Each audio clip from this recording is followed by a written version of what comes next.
Olá, sejam todos muito bem-vindos. Eu sou Bianca de Araújo Laureano. Esse é o seu canal Justiça em Foco Notícias. Hoje, segunda-feira, dia 3 de fevereiro de 2025, pessoal. Segunda-feira, aqui você sabe, é dia de crimes que ficaram na memória. Semana passada, começamos a contar a história de Malcolm X, pessoal. O afro-americano aí, líder muçulmano, né, pessoal? Que marcou a história lá nos Estados Unidos e, infelizmente, teve sua vida interrompida de forma trágica e entrou aí para a galeria de crimes que ficaram na memória, né, pessoal? Vamos continuar, então, contando a história do grande Malcolm X, né, pessoal? Uma pessoa muito querida e respeitada até os dias de hoje, né? Vamos falar sobre o período da nação Islã, né? O período do Malcolm X lá, vamos ver. Após sua libertação da prisão em agosto de 1952, Malcolm começou uma nova vida em Detroit. Depois de trabalhar brevemente numa loja de móveis e numa fábrica de automóveis, conheceu Elijah Muhammad em pessoa em Chicago e decidiu deixar o emprego. Em junho de 1953, Malcolm começou a trabalhar como assistente de direção da organização do seu maior crescimento. Por 6 meses, ele orientou novos convertidos ao templo número 1 de Detroit, até que Elijah Muhammad o enviou para trabalhar em Boston. Esta cidade era familiar para Malcolm desde a sua juventude, e lá ele tinha uma extensa rede de amigos e parentes. Nos anos seguintes, Malcolm estabeleceu templos para a organização, além de Boston e Nova York, Filadélfia e outras do Sul.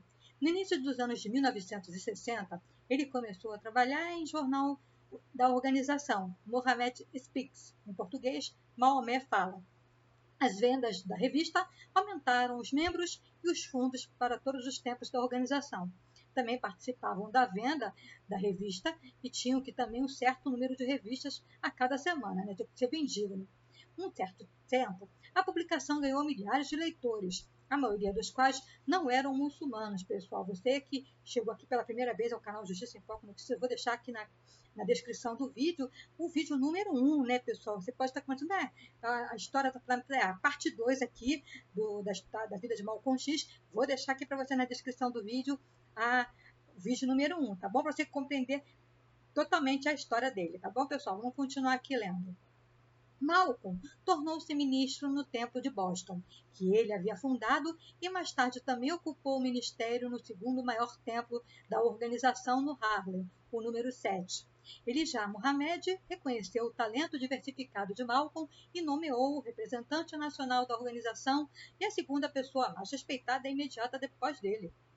Um grande orador, uma personalidade carismática e um organizador incansável, Malcolm X expressou a raiva reprimida, a frustração e a amargura dos afro-americanos durante a fase principal do movimento dos direitos civis, de 1955 a 1965. Ele pregou nas ruas do Harlem e falou em grandes universidades como Harvard e Oxford. Em seus discursos, Malcolm destacou as doutrinas raciais da organização. Os brancos são inerentes maus e os negros são inerentes superiores. Muito bem. Ele também criticou o movimento mainstream dos direitos civis pela integração e não violência. Por Malcolm, as coisas mais importantes eram a identidade negra, a intransigência e a independência. Malcolm não apoiou a não violência de Martin Luther King, que, como eu falei no vídeo anterior, né, pessoal, eles tinham bastante divergência, né? Malcolm X e Martin Luther King, né? Divergência de pensamentos, né?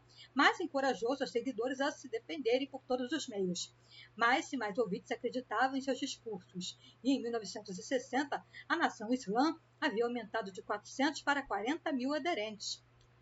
No início dos anos 60, Malcolm X tentou atrair o presidente cubano Fidel Castro e o futuro campeão mundial dos pesos pesados de boxe, Cassius Clay. Castro recusou, mas Clay ingressou na organização no início de 1964 e mudou seu nome para Muhammad Ali. Ele conheceu sua futura esposa em 1956, quando uma jovem conhecida como Betty Sanders, se juntou ao templo número 7.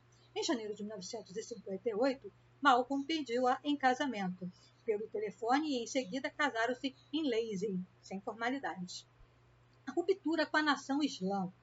Em 1963, surgiram divergências entre Malcolm e Elijah Muhammad sobre a direção da nação islã.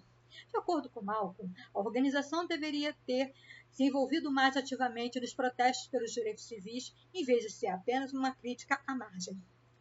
Malcolm foi criticado por considerar a morte do presidente Kennedy como um resultado esperado da violência do país. Elijah Muhammad ordenou 90 dias de silêncio para Malcolm. As relações entre os dois homens pioraram ainda mais quando se soube que Elijah Muhammad mantivera uniões sexuais adúlteras, das quais resultaram vários filhos, com 7 das suas secretárias pessoais, 2 das quais entraram em 1965 com ações de paternidade e tornaram a questão pública. Malcolm, desencantado, renunciou à nação do Islã em março de 1964. Ele apontou como razões principais do seu afastamento divergências na seção de Chicago e sua objeção à imoralidade de um homem, Elijah Muhammad, que professava ser mais moral do que qualquer outro.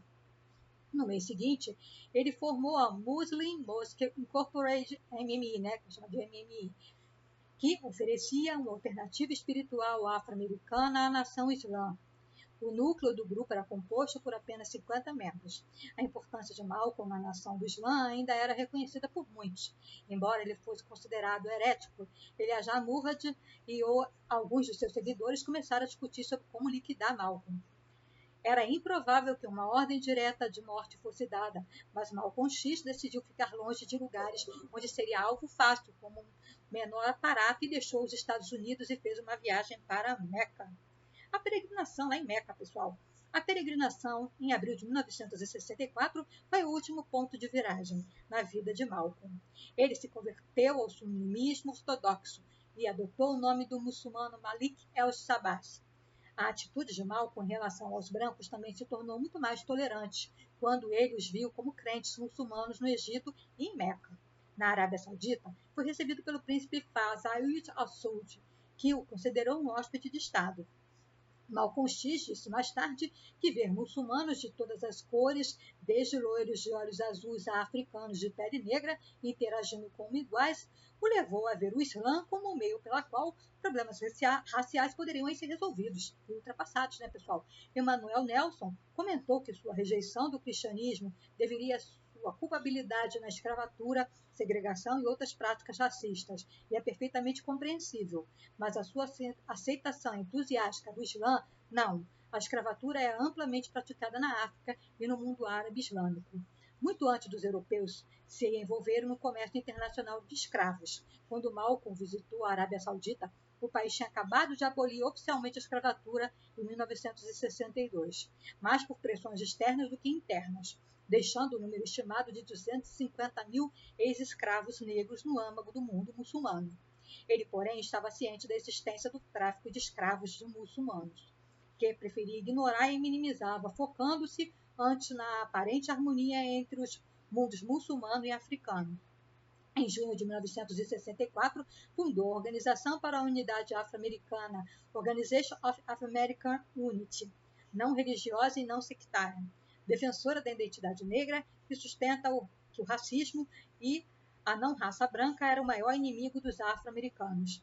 O novo movimento de Malcolm X ganhou seguidores de forma constante e sua filosofia mais moderada tornou-se cada vez mais influente no movimento dos direitos civis, especialmente entre os líderes do Comitê de Coordenação Estudantil Não Violenta, pessoal. E vamos continuar a falar mais um pouco de Malcolm X, mas eu só quero convidar você, meu amigo, minha amiga que chegou até aqui no canal Justiça Sem Foco Notícias, a se inscrever no canal, ativar o sininho das notificações para ficar por dentro dos nossos conteúdos. Quero te convidar a conhecer os nossos outros vídeos, os nossos outros conteúdos. Deixe o seu precioso like, o seu joinha, assim você vai estar ajudando a sua amiga a continuar com o trabalho aqui na plataforma. Não deixa o like para mim não, pessoal. Deixa o like aí para o Malcolm X, que merece, pessoal? Teve a história gravada na história da humanidade.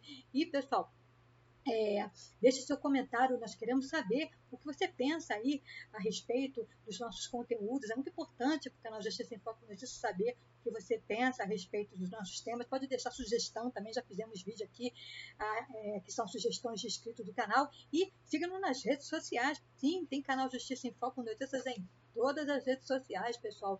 Então, não se esqueça, pessoal, se inscreva no canal, ative o sininho das notificações, deixe o seu joinha, assim o YouTube vai recomendar os nossos conteúdos para quem não é inscrito no canal, Então vamos falar mais um pouco de Malcolm X, viagens internacionais, pessoal? Muito bem, vamos lá. Malcolm X visitou a África em 3 ocasiões distintas. Uma em 1959, ainda como adepto da nação do Islã, e 2 em 1964. Durante as suas visitas, encontrou-se com funcionários, deu entrevistas a jornais e apresentou-se em rádio e televisão no Egito, Etiópia e agora Tanzânia, Nigéria, Gana, Guiné, Sudão, Senegal, Libéria, Argélia e Marrocos. A primeira das duas viagens de Malcolm X à África, em 1964, durou de 13 de abril a 21 de maio, antes e depois da sua peregrinação a Meca. No dia 8 de maio, após seu discurso na Universidade de Ibadan, foi nomeado membro honorário da Associação de Estudantes Muçulmanos da Nigéria. Durante esta recepção, os alunos deram-lhe o nome de Omoilu, que significa o filho que voltou para casa na língua iorubá. Malcolm X escreveu sua autobiografia, que nunca recebeu uma honra tão apreciada. Em 9 de julho de 1964, retornou à África e, em 17 de julho, foi recebido na segunda reunião da Organização da Unidade Africana no Cairo, como representante da Organização para a Unidade Afro-Americana. Quando retornou aos Estados Unidos, em 24 de novembro de 1964, Malcolm havia se reunido com todos os líderes proeminentes da África e estabelecido uma conexão internacional entre os africanos e o continente e os diásporas, pessoal? Ameaças de morte e a própria morte do Malcolm X, pessoal. Ao longo de 1964, o conflito de Malcolm X com a nação do Islã subiu de tom. Ele foi repetidamente ameaçado. A edição de 10 de abril de Muhammad Speaks continha um desenho representando a cabeça decapitada de Malcolm X, a saltear no solo. A nação islã já era conhecida por perseguir ativamente os seus dissidentes, o que chamava de apóstatas, membros do movimento que estavam envolvidos em diversos episódios de espancamentos e tiroteios em Boston, Detroit, Chicago, Los Angeles. Para a nação, Malcolm era um rival e um blasfemo, um herege, que tinha caluniado Alá ao questionar a moralidade e a autoridade do seu alegado e mais recente mensageiro, Elijah Muhammad, que chamara de impostor religioso. No jornal do grupo, Muhammad Speaks, Luiz Farrakhan, ou Luiz X, então ministro em Boston, escreveu quase 5 páginas de uma edição denunciando Malcolm como um vagabundo internacional. Um homem como Malcolm merece a morte. Malcolm X, por sua vez, acusou a hierarquia da nação de abusos e imoralidades e de manter uma alta qualidade de vida com o dinheiro dos fiéis. Afirmou que, quando ainda pertencia à nação, fora negociado um tratado de não agressão mútua, uma organização lá, pessoal, supremacista branca, não vou falar o nome aqui, mas vocês sabem que existiu lá nos Estados Unidos, existe até hoje lá nos Estados Unidos, supremacista branca, que concedeu imunidade aos muçulmanos, desde que estes continuassem a pregar a separação de raças.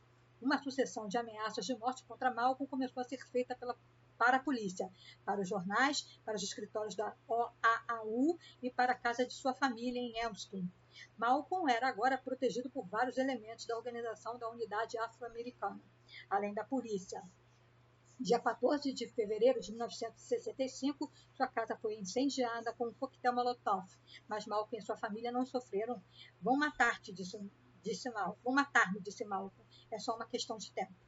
Em 21 de fevereiro de 1965, Malcolm X preparava-se para discursar no encontro da OAU em Audubon Ballroom, em Nova York, quando alguém na plateia de cerca de 400 pessoas gritou: "Negro, tira a mão do meu bolso." Foi uma manobra de diversão, enquanto os guarda-costas saíam de seus lugares tentando conter o distúrbio. Um homem correndo atirou por 2 vezes contra Malcolm com uma caçadeira de canos cerrados e outros 2 homens invadiram um palco disparando pistolas semiautomáticas. Malcolm foi morto com apenas 39 anos na frente da sua esposa Beth, que estava grávida de suas 4 filhas, e por 3 membros das nações Islã. A autópsia identificou um total de 21 ferimentos de bala no peito, no ombro esquerdo, braços e pernas, incluindo 10 ferimentos a bala no primeiro disparo da espingarda. Os maiores danos tinham sido causados pela caçadeira que atingiu o peito de Malcolm, perfurando pulmões, o pericárdio, o coração e a aorta, pessoal. É assim, vamos encerrar o vídeo de hoje. Quero te agradecer a você que ficou aqui até o final desse vídeo. Vou deixar o vídeo número 1 aqui, pessoal. E semana que vem a gente continua contando a história do Malcolm X. É uma história longa, né, pessoal? Então, para não ficar maçante e para que você não perca nada da história aí do Malcolm X, semana que vem tem a parte final, a parte número 3 da vida aí do Malcolm X, que infelizmente entrou para a galeria de crimes que ficaram na memória. Fiquem todos com Deus, um forte abraço. Até o próximo conteúdo, se assim o Senhor permitir. E não se esqueça, pessoal, fique conosco, porque aqui você sabe, será sempre uma questão de justiça. Obrigada.